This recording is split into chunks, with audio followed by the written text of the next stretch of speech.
আসসালামু আলাইকুম সবাইকে, ওয়েলকাম টু আনাদার ভিডিও।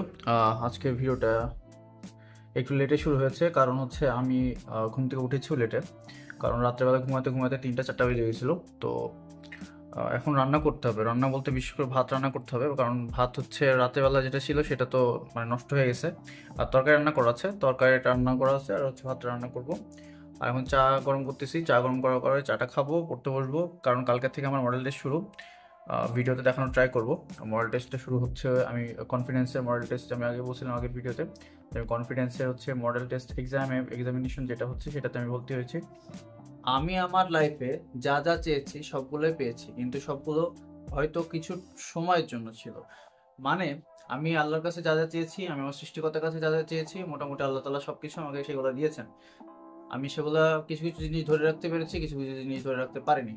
সেটা আমার লাইফের সাকসেস হতে পারে, সেটা আমার লাইফের ফেলিয়ার গুলো হতে পারে, যেটা আমার লাইফের রিলেশন লাইফের হতে পারে, সেটা আমার পড়ালেখা লাইফের হতে পারে, সেটা আমার ফ্রেন্ডশিপ লাইফের হতে পারে। সবকিছু কিন্তু আমি বেস্ট জিনিসগুলো পেয়েছি, লাইফ সব থেকে বেস্ট গুলাই আমি পেয়েছি। কিছু কিছু জিনিস আমি ধরে রাখতে পেরেছি, কিছু জিনিস ধরে রাখতে পারিনি, সেটা আমার ব্যর্থতা হয়তো। আর আমার জন্য হয়তো সেগুলো ভালো ছিল, এই জন্য হয়তো আমার থেকে আল্লাহ তাআলা সরায় নিয়েছেন। এখন সবাই চিন্তা করতে পারে যে এত যাচ্ছে, সৃষ্টিকর্তার কাছে এত যাচ্ছে, আল্লাহর কাছে এত যাচ্ছে, কেন দিচ্ছে না? হয়তো আমাদের মনে হয় সেটা আমার জন্য সঠিক না, এই জন্য দিচ্ছে না। আবার অনেক সময় হতে পারে যে আমরা কোনো জিনিস চাচ্ছি না, কিন্তু বেস্ট জিনিসটা পেয়ে যাচ্ছি। আহ, তো আমার মনে হয় সেই জিনিসটা খুবই ভালো, কারণ অনেক সময় আমাদের অনেক কিছু না চাইতেও পেয়ে যায়, আবার অনেক সময় অনেক কিছু চেয়েও পায় না। তো সৃষ্টিকর্তা কেন আমাদেরকে দিবে না? অবশ্যই দিবে। তো আমার কাছে মনে হয় যে যারা মনে করে যে আমার আমার হচ্ছে না, আমাদের সম্ভব হচ্ছে না, নিজেই নিজেকে বলে, কারণ আমাদের লাইফে সেলফ মোটিভেটর হচ্ছে আমরা নিজেরা। কারণ আমরা যখন কথা বলি, কাউকে কেউ শোনার আগে কিন্তু আমাদের কান কিন্তু আগে শোনে, ঠিক আছে? তো এই কানটা যদি আগে শোনে, তার মানে কি আমরা কোনো কথা যদি কাউকে বলি, সেটা হচ্ছে আমার নিজেকে আগে বলা হচ্ছে, তারপর অন্যজনকে বলা হচ্ছে। তো আমার কাছে এটা মনে হয় যে আমাদের লাইফের আমরা আমাদের নিজের সেলফ মোটিভেটর যদি হতে পারি, তাহলে আমাদের লাইফটা অনেক ইজি হয়ে যায়, অনেক অনেক বেশি ইজি হয়ে যায়। আমি অনেকগুলো বই পড়েছি, সাইকোলজি রিলেটেড অনেকগুলো বই পড়েছি, ডোপামিন ডিটক্সের সিরিজে সবগুলো পড়েছি, psychology of money, psychology of things, psychology of everything. তো আমি লাইফে একটা জিনিস শিখেছি, সেটা হচ্ছে আপনি যখন নিজে নিজেকে হেল করতে শিখে যাবেন, নিজে নিজের ভুলটাকে শুধরে সেটা সঠিক করার ট্রাই করা শিখে যাবেন, তখন আপনি সাকসেসফুল হয়ে যাবেন। মানুষ এটাই করতে পারে না, কারণ নিজের ভুলগুলো করে, আবার সেই ভুলগুলো করে, আবার ভুলগুলো করে, আবার ভুলগুলো করে। সেই ভুলগুলো শুধরে আবার নতুন করে যে অন্য স্টেপ নিবে, সেটা করে না। এটা শুধু আপনি না, এটা প্রত্যেক মানুষই কিন্তু এই ভুলটা করে। আমি নিজেও করেছি, করি। মানুষ বারবার সেম ভুল কাজ করে, কারণ এটা আমাদের মানে এটা হ্যাবিচুয়াল ফ্যাক্ট হয়ে গেছে।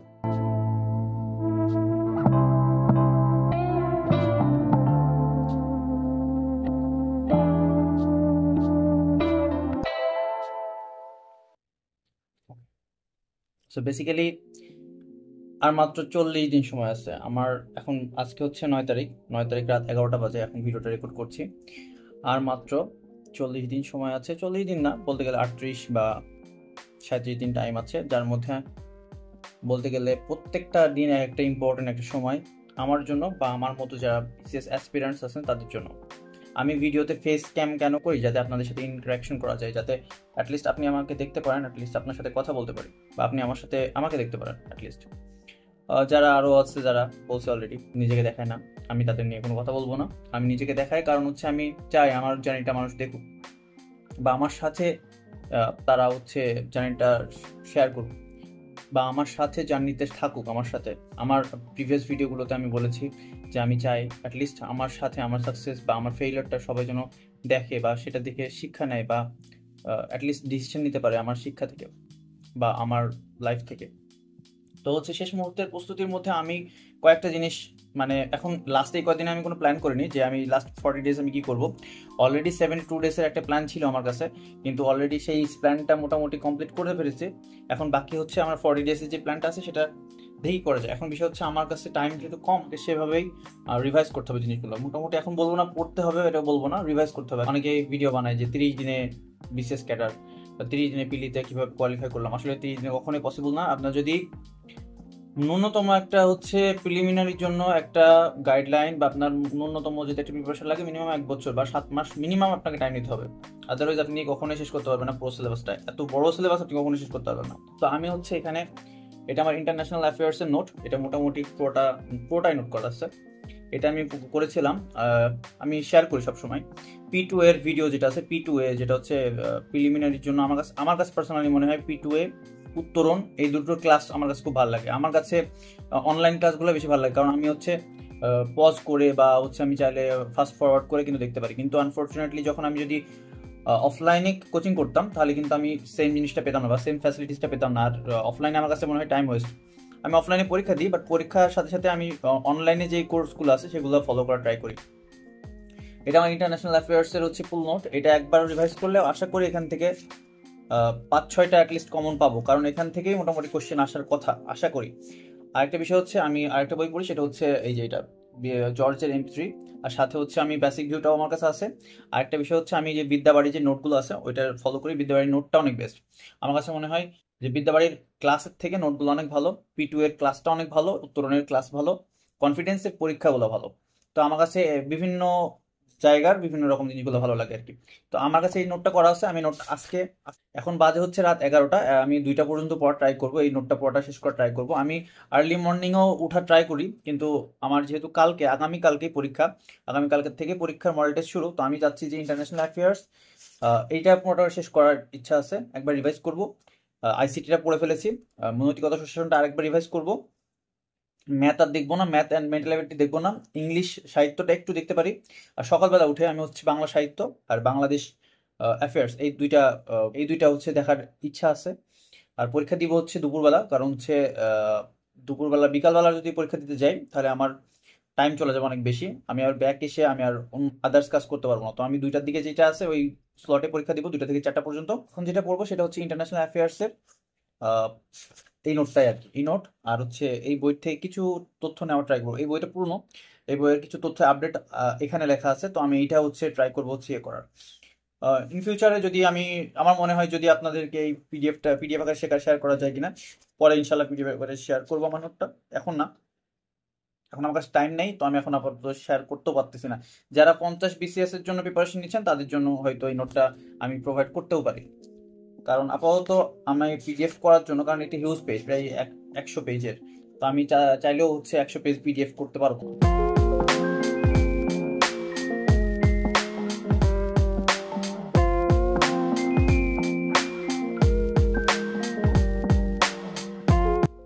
বিষয় হচ্ছে আমি আমার লাইফে সবসময় ফাঁকিবাজি করে পড়াশোনা ট্রাই করছি, মানে যত শর্ট টেকনিক অবলম্বন করে পড়া যায়, যত শর্ট টেকনিক অবলম্বন করে মনে রাখা যায়, যত শর্ট টেকনিক অবলম্বন করে সূত্রগুলো মনে রাখা যায়, বিশেষ করে ম্যাথের ক্ষেত্রে।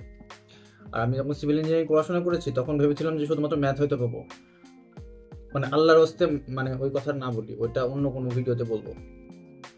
ইঞ্জিনিয়ারিংয়ে ম্যাথ মুখস্থ করতাম, ম্যাথ মুখস্থই করতাম পুরো A to Z, পুরো ম্যাথ প্রসিডিওর প্রত্যেকটা জিনিস মুখস্থ করতেছি। তো যেটা বললাম, আমি আমার লাইফ সব কিছুতেই করছি, শর্ট টেকনিক অবলম্বন করছি।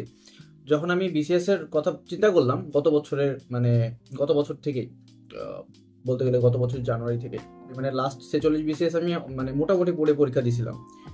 পুরোটা শেষ করতে পারিনি কখনোই, মানে সম্ভব হতো না, 2 মাসে বা 3 মাসে তো পসিবল না। তো মানে যখন আমি প্রিপারেশন নেবো ভাবলাম, ট্রাই করলাম যে হ্যাঁ ঠিক আছে। প্রথমে অনেক ডিস্ট্রাকশন ছিল, আমার বারবার প্রত্যেকটা টাইমে প্রত্যেকটা মুহূর্তে আমার ডিস্ট্রাকশন গেছে। আমি আমার সিলেবাস হয়তো কমপ্লিট করে ফেলেছি, কিন্তু বিষয় হচ্ছে যখন ফোকাসটা পুরোপুরি এটার উপরে দিলাম যে হ্যাঁ আমাকে কিছু করতে হবে, কিছু পারতে হবে, বা মাঝে তো একবার আমি এমন হয়ে গেছিল যে আমি মানে কোথাও জয়েন করে ফেলবো, এরকম আমি ডিসিশন নিয়ে ফেলেছিলাম যে প্রাইভেটে কোনো জায়গায় জয়েন করে ফেলবো। ইন দ্য মিন টাইম হচ্ছে সরকার পতন হয়ে গেল, গত বছরের কথা বলতেছি। তো তারপরে আর জয়েন করা হয়নি কোথাও। তারপর থেকে এটার উপরেই আসি, এখন পর্যন্ত এটার উপরে ফোকাস দিয়ে আসি। এখন ইন ফিউচারে কি হবে জানি না, কিছু হলে জানাবো অবশ্যই, সমস্যা নাই। তো বিষয় হচ্ছে আমি সবসময় শর্ট টেকনিক অবলম্বন করার ট্রাই করি, আপনারাও চাইলে শর্ট টেকনিক অবলম্বন করতে পারেন। আমি আপনাদেরকে কিছু টিপস দিয়ে দেবো, সমস্যা নেই। আমি আপনাদেরকে কিছু ইঞ্জিনিয়ারিং টিপস দেবো। ইঞ্জিনিয়ারিং টিপস কেন বললাম, এখানে হচ্ছে আমি কিছু চুরিবিদ্যা ফলো করি, কিছু শর্ট টেকনিক ফলো করি, কিছু বলতে গেলে যত অল্প সময়ের ভিতরে কমপ্লিট করে রাখা যায় বা যত অল্প সময়ের মাথায় মনে রাখা যায়, এই পদ্ধতিগুলো আপনারা ট্রাই করবেন, আপনাদেরও মনে থাকবে। আমার মনে হয় সবার ক্ষেত্রে একটু ওয়ার্ক করে। আমার কাছে এটা মনে হয় যে এই টেকনিকগুলো এগুলো আমি ফলো করি, যে টেকনিকগুলো আমি অবলম্বন করি সেগুলো সবার ক্ষেত্রেই কাজে আসবে। তো চেষ্টা করব আগামী ভিডিওগুলোতে আপনাদেরকে শেয়ার করার, সেটা মানি ম্যানেজমেন্ট হোক বা হচ্ছে আপনার টাইম ম্যানেজমেন্ট হোক বা স্টাডি ম্যানেজমেন্ট হোক বা আপনার হচ্ছে শর্ট টেকনিক হোক বা আপনার মনে করেন যেটা বললাম ইঞ্জিনিয়ারিং টেকনিক হোক, যাই হোক আমি আপনাদের সাথে শেয়ার করার চেষ্টা করবো। আপনারা হচ্ছে সবাই পাশে থাকার ট্রাই করবেন, বিশেষ করে সাবস্ক্রাইব করলে হচ্ছে মোটিভেশন আসে আর কি। তো আপনারা সাবস্ক্রাইব করবেন, সাবস্ক্রাইব করলে আমার মোটিভেশনটা ভালোভাবে আসে। আমি অনেকদিন ইউটিউবে আসিনি, অনেকদিন আগে আমি তো আগে ট্রাভেল ব্লগিং করতাম। আমার ইচ্ছা ছিল বাংলাদেশের 64টা জেলা ঘুরে দেখার, অলরেডি 16টা জেলা আমার ঘোরা হয়ে গেছে। বাকি যেই জেলাগুলো ছিল ওগুলো দেখা হয়নি। ট্রাই করেছিলাম যে করব, বা মনে করেছিলাম যে করবো, কিন্তু আনফর্চুনেটলি একটা জিনিসের উপরে ঢুকে গেছিলাম, যার জন্য আর সেখান থেকে বেরোতে পারিনি। যাই হোক, সেটা না, আমি চেষ্টা করবো আপনাদের সাথে সবকিছু শেয়ার করার, আমার প্রত্যেকটা টিপস বা আমার ট্রিক্সগুলো আপনাদের সাথে শেয়ার করার চেষ্টা করবো, যাতে করে আপনারা ওইটা থেকে লাভবান হতে পারেন বা আপনারা একটু হলেও হেল্প পান। তো আজকে ভিডিও এই পর্যন্ত, দেখা হচ্ছে কালকে। ততক্ষণ পর্যন্ত ভালো থাকুন, সুস্থ থাকুন, টেক কেয়ার। আসসালামু আলাইকুম। সাবস্ক্রাইব করবেন প্লিজ।